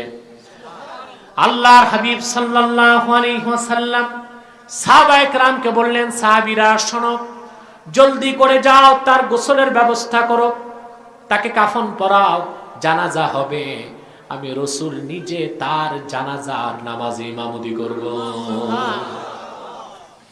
সাহাবায়ে কেরাম গোসল দিলেন, কাফন পরিধান করায় দিলেন, লাশ নিয়ে আসতেছে লোকজন জান্নাতুল বাকির দিকে, সেখানে জানাজা হবে। হযরত ওমর বলেন, আমি আল্লাহর হাবিবের সঙ্গে হেঁটে হেঁটে যাচ্ছিলাম জান্নাতুল বাকির দিকে, আমি দেখলাম রাসূলুল্লাহ সাল্লাল্লাহু আলাইহি ওয়াসাল্লাম যখন হেঁটে গেলেন জানাজা পড়াতে, পুরা পায়ের তালু মাটিতে রাখলেন না, বৃদ্ধাঙ্গুলির উপর ভর করে করে হেঁটে গেলেন। জানাজা শেষ, আমি জিজ্ঞেস করলাম, ইয়া রাসূলুল্লাহ, ইয়া হাবিবাল্লাহ, এই যুবকের জানাজার নামাজ পড়াবার সময় আপনি পড়াবার আগে যখন হেঁটে গেলেন, আমি দেখলাম আপনি পুরা পায়ের তালু মাটিতে রাখেন নাই, বৃদ্ধাঙ্গুলিতে ভর করে হেঁটে গিয়েছেন, তার কারণ কি?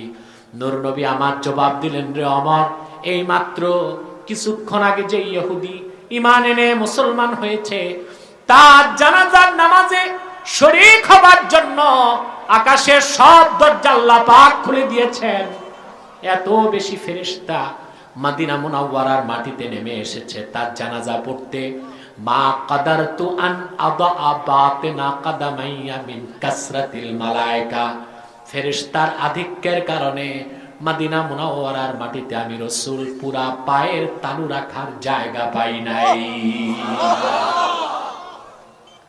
মুসলমান, এর নাম ঈমান। এর নাম কি? জোরে বলো, কি? ঈমান। হাদিসের ব্যাখ্যা এসেছে যে যুবকটি মুসলমান হবার পরই মরে গেল, লাম ইউসাল্লি সালাতান ওয়া লাম ইয়াসুম সাওমান ওয়া লাম ইয়াতাসাদ্দাক দিরহামা, ঈমান আনার পরে যুবকটি এক ওয়াক্ত নামাজ পড়ে নাই, সময় পায় নাই। কথা বুঝো না? একদিন রোজা রাখে নাই, সময় আসে নাই। একটি দেরহাম সদকা করে নাই, হাতে টাকা ছিল না। ঈমান আনলো, পরিপূর্ণ ঈমান নিয়ে বিদায় নিল, আল্লাহ পাক মৃত্যুর সাথে সাথে তার জন্য জান্নাতের দরজা খুলে দিল।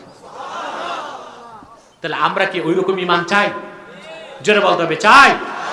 তাহলে ঈমান আনার পরে পুরা কোরআনকে বিশ্বাস করতে হবে, শব্দে শব্দে, অক্ষরে অক্ষরে, ঠিক কিনা বলেন?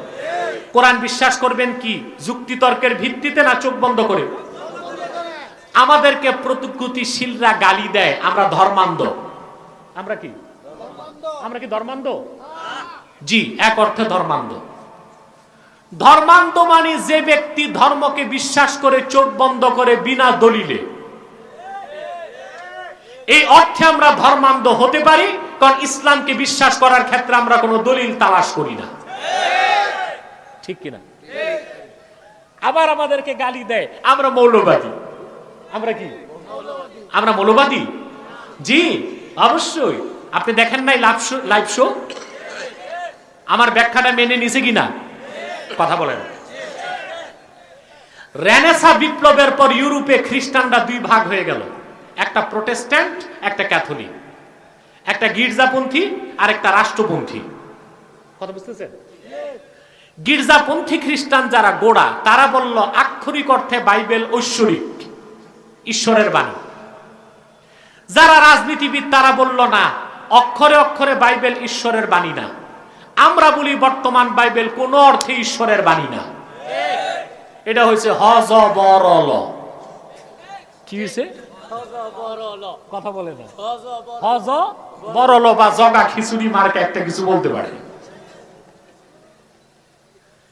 তখন গির্জাপন্থীরা আধুনিক খ্রিস্টানদেরকে বলল, আধুনিক খ্রিস্টানরা গির্জাপন্থী খ্রিস্টানদেরকে বলল, ইউ আর ফান্ডামেন্টালিস্ট, তোমরা মৌলবাদী। অক্ষরে অক্ষরে বাইবেল বিশ্বাস করার কারণে কি বলল?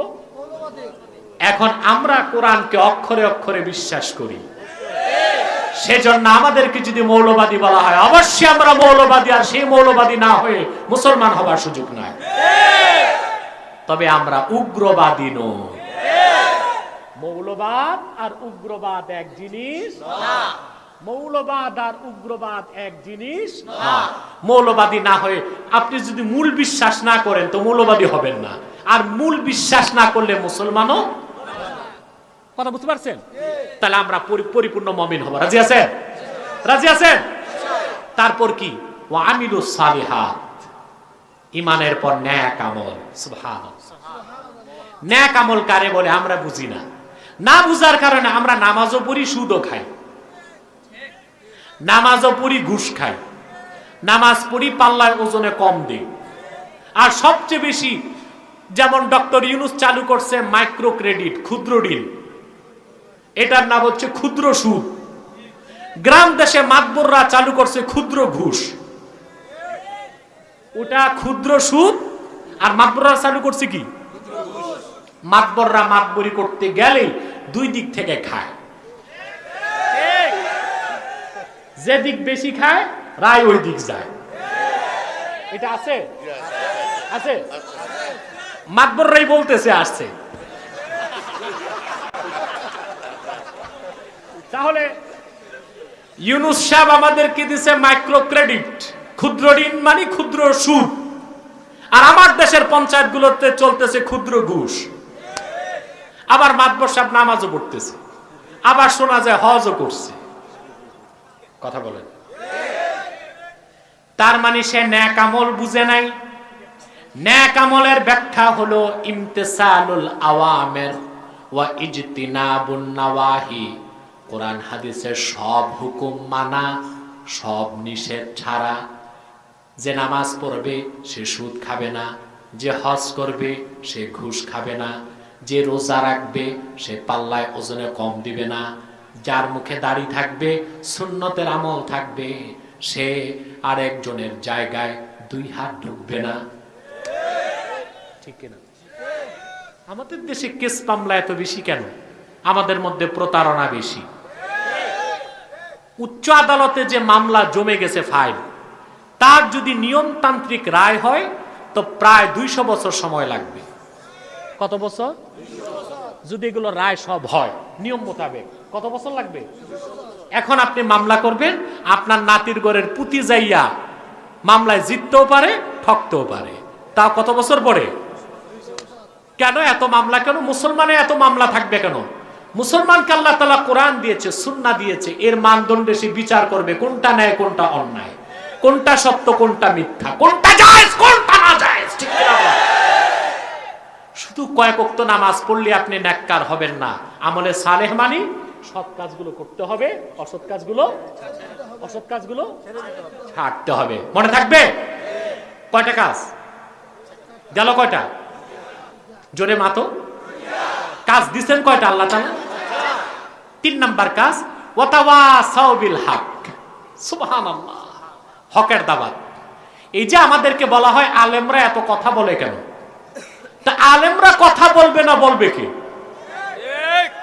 আলেমকে কথা বলার স্বাধীনতা দিয়েছেন স্বয়ং আল্লাহ রাব্বুল আলামিন। কে দিয়েছেন? দুইটা আয়াতে আল্লাহ স্বাধীনতা দিয়েছেন। কয়টা আয়াতে? জোরে বলেন। আল্লাহ পাক বলেন, ইয়া আইয়ুহাল্লাযীনা আমানুত্তাকুল্লাহা ওয়া কুলু কাওলান সাদীদা। হে মুমিনগণ, তোমরা আল্লাহকে ভয় করো এবং সত্য কথা বলো, সোজা কথা বলো, সিধা কথা বলো।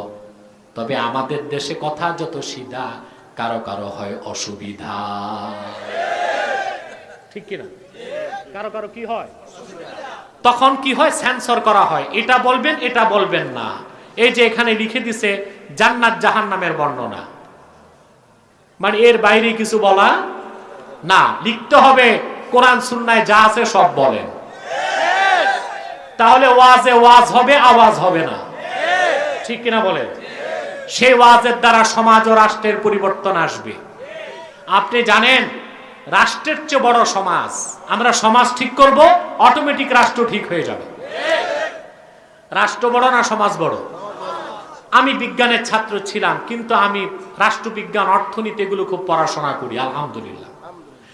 রাষ্ট্রবিজ্ঞানে এসেছে society is greater than state. সমাজ হচ্ছে রাষ্ট্র থেকে বড়। সমাজ রাষ্ট্র থেকে অনেক বড়, অনেক বড়। 57টি মুসলিম রাষ্ট্র, মুসলিম সমাজ। আর যখন বলবেন বাংলাদেশ, তখন বাংলাদেশের মুসলমান, তুরস্ক, তুরস্কের মুসলমান। ঠিক কিনা? আমরা যখন ন্যাশনালিজমে বিশ্বাস করব, জাতীয়তাবাদ, আমরা বাংলাদেশি, কেউ বলবে আমি তুর্কি। ঠিক কিনা? কেউ বলবে আমি আফগানি, কেউ বলবে আমি ইরাকি। যখন আমি বলবো আমি মুসলিম, ভৌগোলিক পরিচয় শেষ, রাষ্ট্রের পরিচয় নাই। তখন আসবে সমাজের পরিচয়। কিসের? তাহলে সমাজ বড় না রাষ্ট্র বড়? আল্লাহর কোরআন এসেছে ব্যক্তিকে সুন্দর করতে, সমাজকে সুন্দর করতে, রাষ্ট্রকে সুন্দর করতে। সেজন্য কোরআন থেকে কথা হবে, সব বিষয়ের কথা হবে। ব্যক্তি জীবন, সমাজ জীবন, রাষ্ট্র জীবন, সংসার জীবন, শিক্ষা জীবন, অর্থনীতি, সমাজনীতি, যুদ্ধনীতি, সংস্কৃতি, সব কথা আল্লাহর কোরআনে আছে। সব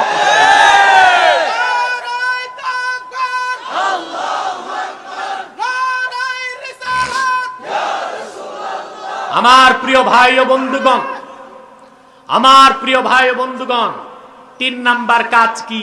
ওয়াতাওয়াসাউ বিল হক, আই আওসা বা'দুহুম বা'দাম বিল হক। মুমিনগণ পরস্পর পরস্পরকে সত্যের উপদেশ দিবে, হকের দাওয়াত দিবে। কিসের দাওয়াত? হক কি? হক হলো কোরআন, হক হলো রাসূলুল্লাহ সুন্নাহ। সুবহানাল্লাহ। এই কোরআনের দাওয়াত সবার জন্য। কোরআনের দাওয়াত না শুধু মুসলমানের জন্য? আমাদেরকে আবার তারা বলে, ওই যে বুদ্ধিজীবী নামের বুদ্ধি প্রতিবন্ধীরা, যে আমরা সাম্প্রদায়িক। আমি বলেছি না, আমি লাইভ শোতে বলেছি, পাবলিক লেকচারে বলি, মুসলমান সাম্প্রদায়িক হতে পারে না। কারণ যে ব্যক্তি একটি সম্প্রদায়ের, সে সাম্প্রদায়িক। মুসলমান এসেছে সব সম্প্রদায়ের জন্য। কোরআন শুধু মুসলমানের জন্য নয়, কাফের মুশরিকের হেদায়েতের জন্য এসেছে। ঠিক কিনা? আল্লাহ পাক কোরআন কারীমে বলেছেন, শাহরু রমাদানাল্লাযী উনজিলা ফীহিল কুরআনু হুদাল লিন্নাস। এই কোরআন পৃথিবীর সকল যুগের, দেশের, বর্ণের, বংশের মানুষের জন্য হেদায়েতকারী। বলেন সুবহান। আর আমরা মুসলমান, শুধু মুসলমানের জন্য না, সবার জন্য। এই কোরআন কারীমে আল্লাহ বলেছেন, কুনতুম খায়রা উম্মাতিন উখরিজাত লিন-নাসি তা'মুরুনা বিল মা'রুফি ওয়া তানহাউনা আনিল মুনকার। উম্মতে মুহাম্মাদি, তোমরাই সর্বশ্রেষ্ঠ জাতি। তোমাদেরকে বের করা হয়েছে লিন-নাস, সমগ্র মানব জাতির কল্যাণে। বলেছে তাহলে আমাদের কোরআন সব জাতির জন্য, আমরা সব জাতির জন্য। আমরা সাম্প্রদায়িক না অসাম্প্রদায়িক? জোরে বলতে হবে। আমরা সাম্প্রদায়িক না অসাম্প্রদায়িক? আমাদের কাজ, আমাদের চেতনা, আমাদের দাওয়াত, আমাদের মিশন সব সম্প্রদায়ের কল্যাণে। বলেন সুবহান। আমাদেরকে সাম্প্রদায়িকতার তকমা দেবার সুযোগ খ্রিস্টান একটি সাম্প্রদায়িক, হিন্দু সাম্প্রদায়িক, বৌদ্ধ সাম্প্রদায়িক, ইহুদি সাম্প্রদায়িক। নিউ টেস্টামেন্ট বাইবেলে এসেছে, ঈসা রুহুল্লাহ জেসাস বলে গেছে, আমি প্রেরিত হয়েছি বনি ইসরায়েলের হারানো ম্যাশগুলোকে উদ্ধার করার জন্য। তাহলে তিনি বলে দিলেন তিনি শুধু বনি ইসরায়েলের জন্য এসেছিলেন, ঠিক কিনা? তারপরও ডেট ফেল হয়ে গেছে, ঠিক কিনা? ইসলাম আসার পর সবার ডেট কি ফেল, ঠিক কিনা? কোন একটি ধর্ম অন্য সম্প্রদায়ের কল্যাণের কথা নাই, শুধু নিজ সম্প্রদায়ের কথা। শুধু ইসলাম বলেছে সকল সম্প্রদায়ের কথা, কোরআন বলেছে সকল সম্প্রদায়ের কথা। বলেন সুবহান, জোরে বলেন সুবহান। এই জন্য আল্লাহ আমাদের তৃতীয় কাজ দিয়েছেন, আমরা পরস্পর পরস্পরকে সত্যের দাওয়াত দিব। রাজি আছেন? সেটা হলো কোরআন সুন্নাহর দাওয়াত। কিসের দাওয়াত? কোনো কথা গোপন করা যাবে না, সব বলতে হবে। এই কোরআন কারীমে এমন কিছু নাই আল্লাহ বলেন নাই। সুবহানাল্লাহ। আমাকে এক স্কলার প্রশ্ন করেছে, নাম বলবো না আমি, তিনি একজন বড় মাপের বুদ্ধিজীবী। আমি নামটাম বলি না, নাম বললেই তো আমাকে সাইবার ক্রাইমে মামলা দিবে, ঠিক না? আপনারা তো জানেন না, আজকে আমার আদালতে জামিন হয়েছে। এক অভিশপ্ত শয়তান কাফের মুশরিকদের এজেন্ট মিথ্যা মামলা দিয়েছে আমাকে সাইবার ক্রাইমে। আলহামদুলিল্লাহ, আমি জামিনে মুক্ত হয়েছি, আলহামদুলিল্লাহ। তো নাম টাম নেবার প্রয়োজন আমি মনে করি না। আর এই বুদ্ধিজীবীদেরকে বাংলাদেশের 3% লোকও চিনে না, নাম নিলে চিনবে, ঠিক কিনা? নাম নিলে ওদেরকে চিনবে, আর ওদেরকে চিনলে আমেরিকা বিলাত থেকে তাদের রেট বেড়ে যাবে। আমাকে বলেছে, আপনারা যে বলেন কোরআন সুন্নাহ দিয়ে দেশ চালাবেন, তো ভারতের হিন্দুরা যদি বলে আমরা হিন্দু ধর্ম দিয়ে দেশ চালাবো, তখন কি করবেন? এটা একটা প্রশ্ন। হ্যাঁ, এই কথাটা হিন্দু বলতে পারে, খ্রিস্টানও বলতে পারে, ইহুদিও বলতে পারে, বৌদ্ধ বলতে পারে। আমি কি জবাব দিয়েছি জানেন? বলবো? আমি বলেছি একমাত্র ইসলাম হলো জীবন বিধান, আর অন্যগুলো হলো প্রথা সর্বস্ব ধর্ম। ওই একটি ধর্মের মধ্যে মানুষের রাজনৈতিক জীবনের কোনো ব্যাখ্যা নাই, একমাত্র ব্যাখ্যা দিয়েছে ইসলাম। 2, তর্কের খাতিরে মেনে নিলাম, হিন্দুদেরকে আমরা সুযোগ দিলাম, ঠিক আছে তোমরা তোমাদের ধর্ম দিয়া কয়েক বছর দেশটা চালাও। এখন ধর্ম দিয়ে দেশ চালাবার অর্থ সেই ধর্মের মূল গ্রন্থের বিধান কায়েম করা নাকি? আর হিন্দু ধর্মের সবচেয়ে প্রসিদ্ধ, তাদের কাছে অথেন্টিক বই হলো বেদ। বেদের যেটা উর্দু সংস্করণ ভারতের বানারস থেকে ছাপে, ওখানে লেখা আছে ভগবান কি কোই আক্স नहीं है, অর্থাৎ যিনি ঈশ্বর ওনার কোনো আক্স নাই, মূর্তি নাই, ওনার কোনো ভাস্কর্য হতে পারে না, প্রতিচ্ছবি হতে পারে না।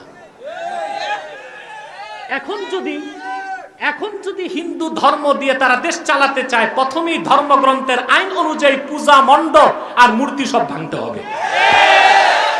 এখন ধর্ম দিয়া দেশ চালাবে না ধর্মের জাত রক্ষা করবে?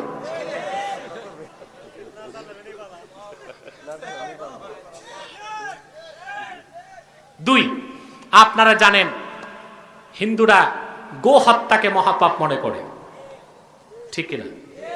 কিন্তু বর্তমান যুগে ব্যবসার স্বার্থে তারা নিজেরা গরুর গোশত না খেলেও ভারত থেকে গরুগুলো আমাদেরকে দিয়ে দেয় বিক্রি করে কোরবানিতে জবাই করতে। অবশ্য পরবর্তীতে চামড়াগুলো আবার কিনে নেয়। কিন্তু যখন ধর্ম দিয়া দেশ চালাবে, তখন তো গো হত্যা সংসদে আইন পাশ করে বন্ধ করতে হবে। তখন গরু হত্যা করা যাবে না, পাচার করে বেচাও যাবে না। তখন ভারতের অবস্থা হবে কি, এত গরুর সংখ্যা বাড়বে, পার্লামেন্টে, ব্যাংকে, আদালতে, পার্কে, সব জায়গায় গরু আর গরুতেই তো ভরে যাবে, মানুষ থাকবে কই?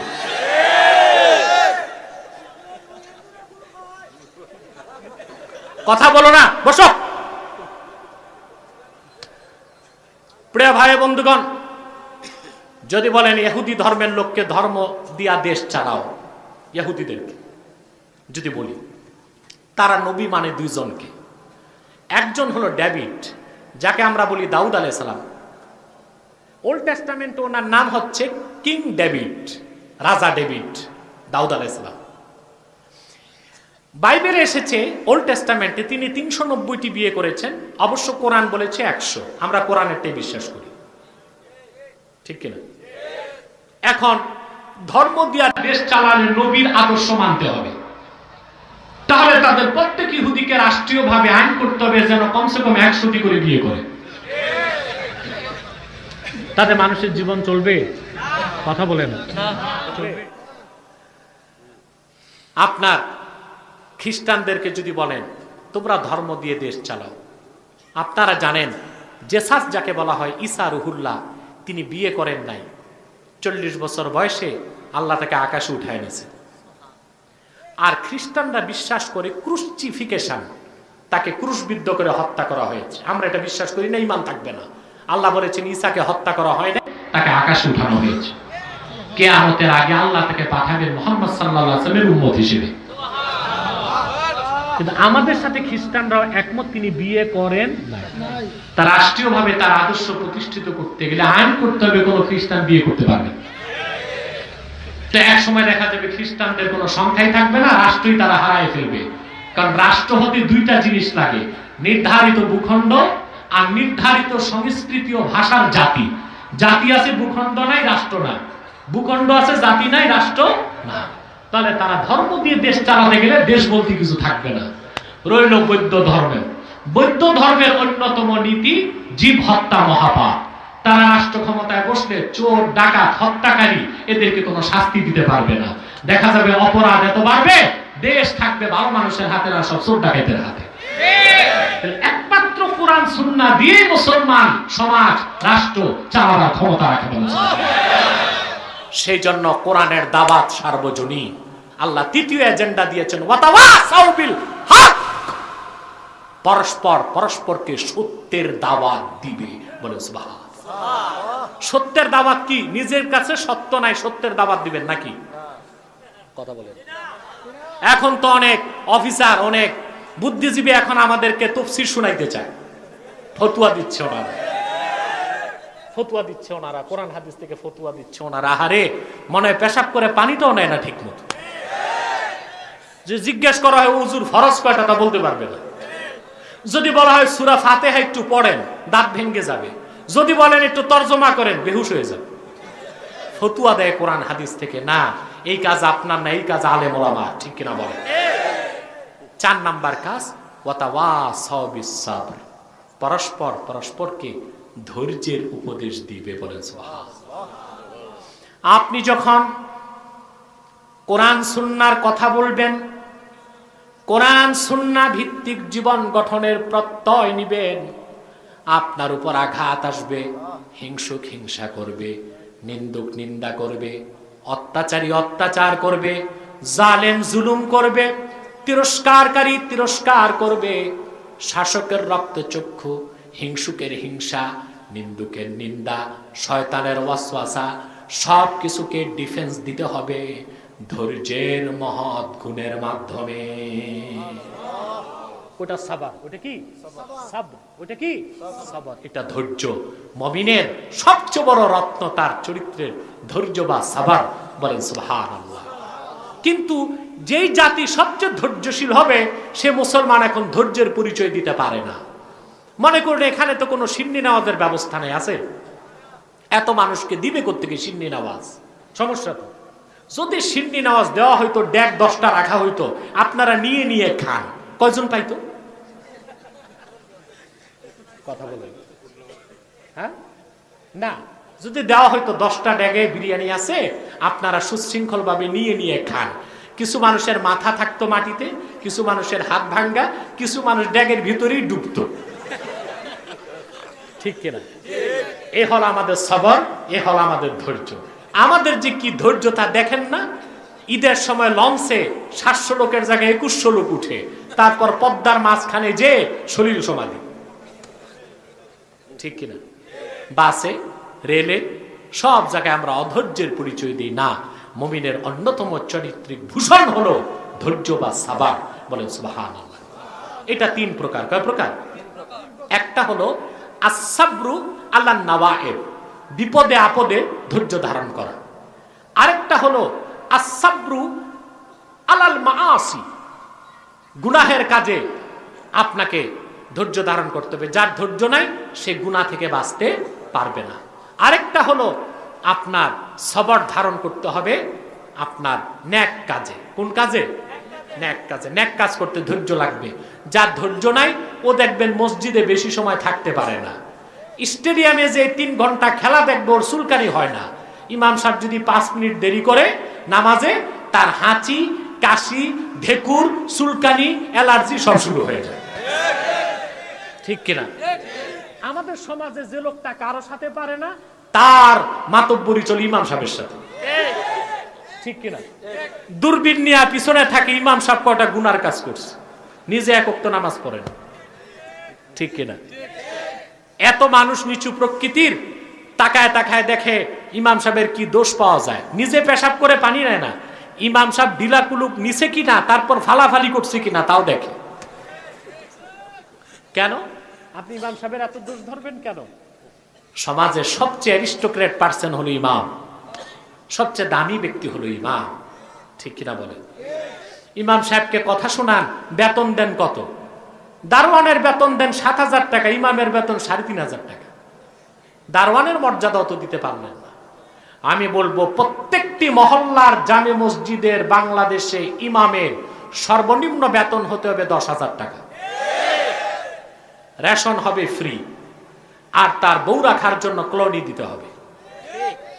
ঠিক কিনা? পারবেন ইনশাল্লাহ? চেষ্টা করবেন। আমার মনে আপনারা কাজটা শুরু করেন হবিগঞ্জে, চেষ্টা করলে পারবেন ইনশাল্লাহ। তো আমরা অধৈর্য হয়ে যাই মসজিদে গেলে। কোথায় গেলে? মসজিদে গেলে। অধৈর্য হয়ে যায় তারাবির নামাজ পড়তে গেলে। ঠিক কিনা? অধৈর্য হয়ে যায় ওয়াজ মাহফিলে গেলে।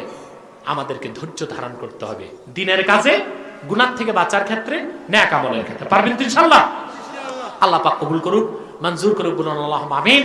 আসুন আমরা একটু দুরূদ সালাম করে দোয়া করি, যেন আল্লাহ পাক আমাদের দোয়াকে কবুল করেন। সাল্লাল্লাহু আলা মুহাম্মাদ সাল্লাল্লাহু আলাইহি ওয়াসাল্লাম।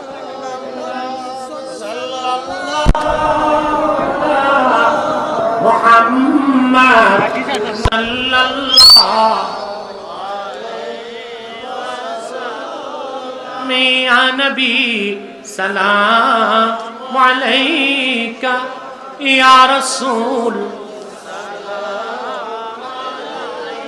या हबीब सलाम अलैका सलावत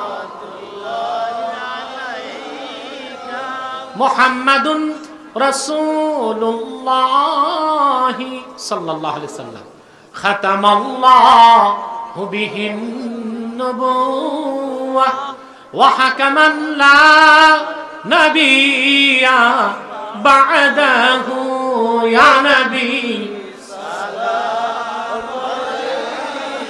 अलैका या रसूल या हबीब सलाम अलैका सलावत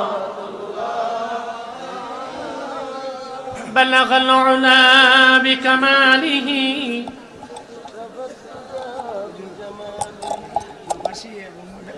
حسنت جميع صلوا عليه وآله। আমার নতুন দ্বিতীয় সংস্করণ, নতুন প্রকাশিত একটি কিতাব দারসুল হাদিস প্রথম সিরিজ, আপনারা মুনাজাতের পর নিয়ে যাবেন স্টেজের বাম পাশ থেকে। প্রবাসীরা টাকা পয়সা দিয়েছে, তাদের জন্য দোয়া করবেন। আসুন আমরা সবার জন্য দোয়া করি। রব্বানা তাকাব্বাল মিন্না ইন্নাকা আনতাস সামিউল আলিম ওয়া তুব আলাইনা ইন্নাকা আনতাত তাওয়াবুর রহিম। রব্বানা যালামনা আনফুসানা ওয়া ইন লাম তাগফির লানা ওয়া তারহামনা লানাকুনান্না মিনাল খাসিরিন। আল্লাহ তাআলা, গভীর রাতে তোমার অসংখ্য নেককার ইমানদার দিনদার মুমিন মুসলমান বান্দা নিয়ে পর্দার আড়ালের মা বোন নিয়ে হাত তুলেছি। এতগুলো মানুষের মধ্যে যার দুটো হাত তোমার ভালো লাগে আল্লাহ, তার দুটো হাতের বিনিময়ে আমাদের জীবনের সব গুনাহ খাতা তুমি মাফ করে দাও। আল্লাহ তাআলা রব্বুল আলামিন, হৃদয়ের গভীর থেকে দোয়া করি আল্লাহ, তোমার আখিরি নবী নূর নবী আমার মুহাম্মদ সাল্লাল্লাহু আলাইহি ওয়াসাল্লাম আজ থেকে ১৫০০ বছর আগে দুনিয়ার থেকে বিদায় নিয়েছেন। হায়াতুন নবী হিসেবে জান্নাতুল ফেরদৌস রওজা মুবারকে বিশ্রাম নিয়েছেন। জীবনে একবার তোমার আখিরি নবী নূর নবী মুহাম্মদ সাল্লাল্লাহু আলাইহি ওয়াসাল্লামের জান্নাতুল ফেরদৌস রওজা মুবারকে উপস্থিত হয়ে গো আল্লাহ, তোমার হাবিবের নূরের কদমে দরুদ ও সালামের হাদিয়া দেবার আগে আল্লাহ তুমি ডাক দিও না। আল্লাহ পাক একবার বা একাধিকবার যারা সোনার মদিনায় নূরের মদিনায় যেতে পেরেছি আল্লাহ, জীবনে বারবার তোমার আখিরি নবী নূর নবী মুহাম্মদ সাল্লাল্লাহু আলাইহি ওয়াসাল্লামের নূরের শহর মদিনাতুল মুনাওয়ারা জিয়ারতের জন্য তাদের কপালটা তুমি খুলে দাও। আল্লাহ পাক রব্বুল আলামিন, হৃদয়ের গভীর থেকে দোয়া করি আল্লাহ, তোমার আখিরি নবী নূর নবী মুহাম্মদ সাল্লাল্লাহু আলাইহি ওয়াসাল্লামের নূরের চেহারা মোবারক স্বপ্নে একবার দেখে গো আল্লাহ, জান্নাত ওয়াজিব হবার আগে তুমি ডাক দিও না। একবার বা একাধিকবার জানা সোনার মদিনায় নূরের মদিনায় তোমার হাবিব মুহাম্মদ সাল্লাল্লাহু আলাইহি সাল্লামের নূরের চেহারা মোবারক স্বপ্নে দেখার সৌভাগ্য লাভ করেছে আল্লাহ, জীবনে বারবার দেখার জন্য তাদের কপালটা তুমি আল্লাহ সোনার কপাল বানায় দাও। আল্লাহ, আমাদের অনেকের বাবা নাই, অনেকের মা নাই, অনেকের বাবা মা একজন নাই। যত মানুষের বাবা মা দুনিয়ার থেকে বিদায় নিয়ে অন্ধকার কবরে চলে গেছে আল্লাহ, সকল মুসলমান বাবা মার কবরকে আল্লাহ তুমি জান্নাতের বাগান বানায় দাও। এই বিশাল মাহফিলের জন্য প্রবাস থেকে যে বিদেশি ভাইরা টাকা পয়সা পাঠিয়েছে, যুবকরা কষ্ট করেছে, ধন দিয়েছে, মন দিয়ে খেটেছে, আল্লাহ সকলের ধন মনকে কবুল করে মাহফিলটা আমাদের সবার জন্য নাজাতের একটা জারিয়া বানায় দাও। আল্লাহ, আমাদের মুশকিলাতকে আসান করে দাও, নেক হাজাত ও চাহাতকে কবুল করে নাও। যত মানুষ আমার সঙ্গে আমার কথা শুনেছে, আমার সঙ্গে হাত তুলেছে, ধৈর্যের সাথে বসে আছে, আল্লাহ সকলকে কামিল ঈমান দান করো, সহি আকীদা দান করো, প্রত্যেককে 5 ওয়াক্ত নামাজি বানায় দাও, নেককার পরহেজগার তোমার পেয়ারা বান্দা হিসেবে কবুল করে নাও। ভাইরা আমার, 1 মিনিট সময় ছেড়ে দিলাম, চক্ষুটা বন্ধ করুন, দিলটা নরম করুন, মাথাটা নত করুন। আল্লাহর আখিরি নবী নূর নবী আমার মুহাম্মদ সাল্লাল্লাহু আলাইহি ওয়াসাল্লামের ওসিলা ধরে আল্লাহর কাছে চান, যা চাইবেন তাই কবুল হয়ে যাবে। যদি পারো রে ভাইরা, 2 ফোঁটা চোখের পানি সদকা করে দি। ইয়া আল্লাহ, এই এলাকার প্রশাসনের জন্য দোয়া করি, যারা এত সুন্দর মাহফিলের জন্য ব্যবস্থা করে দিয়েছে। থানা ভারপ্রাপ্ত কর্মকর্তা, পুলিশ ভাই যারা নৈতিক সমর্থন করেছে, আইনি সহায়তা দিয়েছে, বিশেষ করে সংসদ সদস্য যিনি এই মাহফিলের পক্ষে, যার সবচেয়ে বেশি নৈতিক সমর্থন ছিল, আরো যারা মাহফিলের জন্য খেটেছে, শ্রম দিয়েছে, পরিশ্রম করেছে, সবাইকে কবুল ফরমাও। আমার যুবক ভাইদেরকে আল্লাহ তোমার দ্বীনের সৈনিক হিসেবে কবুল করে নাও। আল্লাহুম্মা ইন্না নাতাওয়াসসালু ইলাইকা বিওয়াসিলাতি হাবিবিকাল মুহতারাম নবিয়্যিকাল খাতিম সাইয়্যিদিনা ইমামিনা মুহাম্মদ ইবনে আব্দুল্লাহ নবিয়্যিল্লাহ রাসূলিল্লাহ সাল্লাল্লাহু আলাইহি ওয়াসাল্লাম আল্লাযী আকমালতা বিহি কসরান নুবুওয়া ওয়া হাকামতা লা নাবিয়্যা বা'দাহু ওয়া আ'লানতা ফিল কুরআনি বিল বুরহান আন্না মুহাম্মাদান সাল্লাল্লাহু আলাইহি ওয়াসাল্লাম খাতামুন নাবিয়্যিন ওয়াল মুরসালিন ক্বাবলা 15 সানা ওয়া সাল্লাল্লাহু তাআলা আলা খায়রি খালকিহি নবিয়িনা মুহাম্মদ নূরিল্লাহ ওয়া আলা আলিহি ওয়া আসহাবিহি আজমাইন বিরহমাতিকা ইয়া আরহামার রাহিমিন।